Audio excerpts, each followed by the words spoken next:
اگر آپ ان لوگوں میں سے ہیں کہ ابھی آپ نے اللہ کو پانے کا سفر نہیں شروع کیا تو آپ کو تو ابھی پتہ ہی نہیں ہے کہ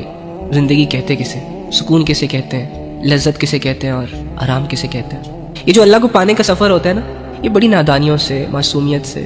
گرتے گرتے شروع ہوتا ہے۔ اللہ کو پانے کی خاطر کبھی اس کی سوچیں مصروف ہوتی ہے تو کبھی اس کا جسم محنت کر رہا ہوتا ہے، اور آہستہ آہستہ کر کے انسان پاتا چلا جاتا ہے اپنے رب کو، اور جتنا اپنے رب کے قریب ہوتا جاتا ہے، اسے پاتا جاتا ہے، اتنا ہی وہ کھو جاتا ہے۔ اللہ کو پانے کے سفر میں نا جسم کو ظاہری پسینے بھی آتے ہیں، چوٹیں بھی لگتی ہیں، خون بھی بہتا ہے، لیکن تھکاوٹ محسوس نہیں ہوتی، درد محسوس نہیں ہوتا۔ بلال رضی اللہ تعالیٰ عنہ کی سچویشن ذرا دیکھیں۔ اللہ کو مانا تو لوگوں نے گرم ریت پہ انہیں لٹا دیا، سینے پہ پتھر رکھ دیا، اس کی کمر کو ریت جلا رہی ہے تو اس کا سینہ پتھر کے وزن کے نیچے دبا ہوا، اور لوگ انہیں کوڑے مار رہے ہیں، زخم دے رہے ہیں، اور وہ اس درد میں، اس ظلم میں احد احد کرتا چلا جا رہا ہے۔ لوگ اس سے یہ ڈیمانڈ کر رہے ہیں کہ اللہ کو چھوڑ دو، مارنا بند کر دیں گے، اذیت دینا بند کر دیں گے، اور وہ اللہ کی محبت میں ڈوبا شخص اللہ اللہ کرتا جا رہا ہے۔ ہم جیسوں کو کیا پتا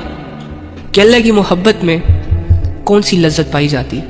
جو ان گناہوں کی گندگی میں اپنی زندگی گزار رہے ہیں، انہیں اس لذت کا کیا اندازہ؟ یہ تو وہی جانے کہ جو اللہ کے لیے صبر کر رہا ہے، برداشت کر رہا ہے، اس سے ملنے کے انتظار میں۔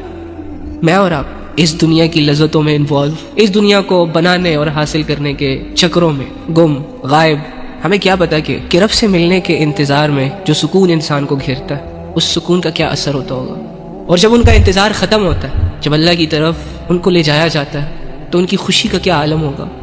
ان کے آرام کا کیا عالم ہوگا، جو یہ کہتے ہوئے چلے جاتے ہیں اس دنیا سے کہ فائنلی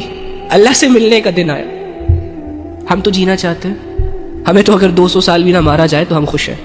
کیونکہ ہمارے دلوں میں تو اللہ سے ملنے کا یقین، اللہ سے بات کرنے کا یقین، اللہ کو دیکھنے کا شوق، اس دنیا کی بدولت، ان گناہوں کی وجہ سے ہمارے دلوں میں رہا ہی نہیں۔ تو ہمیں کیا لینا دینا ان چیزوں سے؟ ہمیں کیا لینا دینا اللہ کی ملاقات سے؟